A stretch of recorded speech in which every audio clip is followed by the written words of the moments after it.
With me being an Apex Legends creator and seeing all of the doom and gloom surrounding the game lately, I thought it would be interesting to get an insight into the rest of the gaming industry and, well, it doesn't look good. At least not for these companies. And as you can imagine, that's kind of a good thing for me and you. To me, growing up, gaming was always about the experience, whether it was with friends or alone. Taking yourself into another world and immersing yourself there cannot even really be compared to like a good book or a movie. Games are creative storytelling at its best, even multiplayer games, where you're the one who determines the outcome, you battle through challenges, and you overcome hurdles. And to me, that's the world of gaming I grew up with, whether it's clutching out a tense final round in Counter-Strike or exploring a never-ending trail of lore-filled cookie crumbs in a big open world. There have always been amazing opportunities to create your own story in gaming. But as I've grown up, so has the gaming industry, and it almost feels like these big industry giants are trying to create the stories for us now, and it's really happening in movies and other media as well, because it's all controlled by money. In the past, games were still made to make money, they were still businesses, but the people in charge were still as passionate about creating games as everyone else in the company. But nowadays, game dev teams have gotten so big that those at the top naturally just end up being those who are passionate about making more money, because they're the ones who answer to shareholders, and in the eyes of shareholders, more money is the only thing that really matters. Now, that's kind of like a double-edged sword for all of these companies. Because they have made a lot of money, the company is set up to make more money, and that's put them in a bit of a situation. They've evolved in such a way that the people at the top now couldn't be more disconnected with the games their companies are making. They don't understand what makes a good experience. All they know how to do is please their shareholders, try and squeeze as much money out of all of their projects as possible.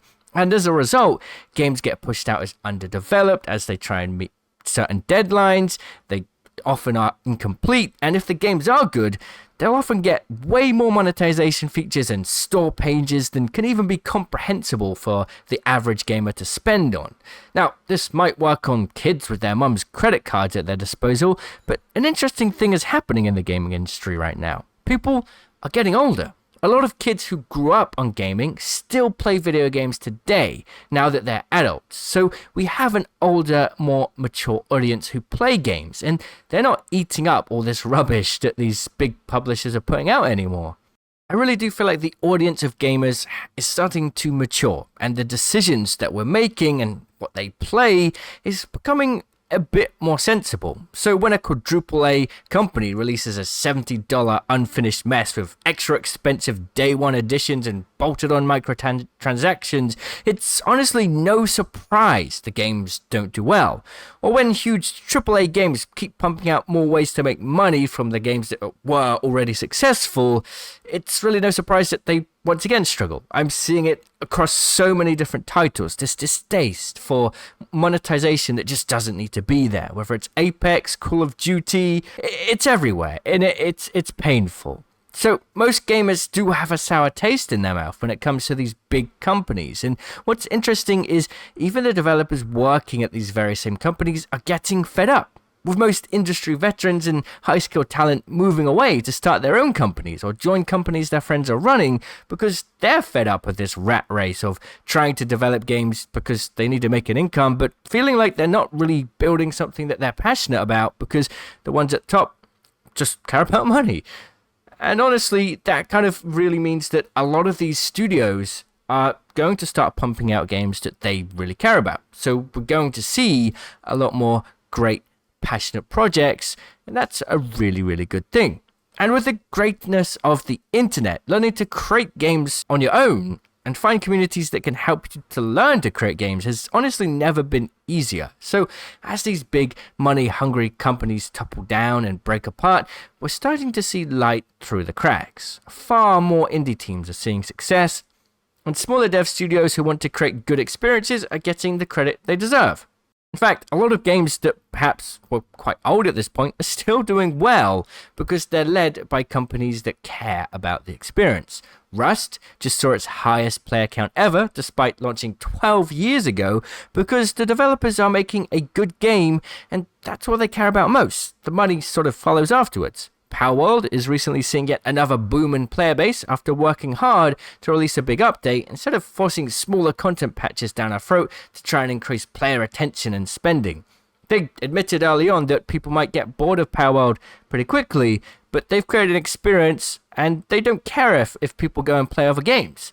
And other examples for very small dev teams like Lethal Company or Bellatro, and many others have had really great breakthrough successes. So as a gamer, there has actually never been a better time to jump in and play. I think it can be very easy to get very situated and focused on a game like Apex. If you're an Apex Legends player, it can feel very frustrating to see it struggling, and you can kind of load up your PC with just a bit of sadness, desperation, and hope that your game could do better, but instead, you can just go and play other games, and it's up to the AAA devs if they want to fix things and figure out why nobody's playing their games anymore. I guess the point I'd like to make with this video is that whilst you may be hearing a lot of news about how games like Apex Legends and Call of Duty are dying, or they've got many problems, there's tons of issues with the game, they've got cheaters, they've got monetization issues, all of this stuff that's kind of become the main narrative for all of these big studios releases, is that we don't really even need to play them. If we just enjoy other experiences, then there's just so many more fun things to be had in the world of gaming nowadays. For an example, from my point of view, I've put in thousands of hours into Apex Legends, and at its core, I do still think it's a good game. I think the core gameplay and gun mechanics and movement feel so satisfying, even after thousands of hours. But I do feel like sometimes it's a bit stressful to play, so it's been really refreshing for me to realize that I don't have to only play Apex like the game seems to convince you to do so. And speaking of convincing you to play, I think one of the biggest reasons AAA publishers were so successful in the past was because they had such a good grip on traditional marketing, and they'd do really well in advertising their games, and people would really only get to see marketing from the biggest gaming companies.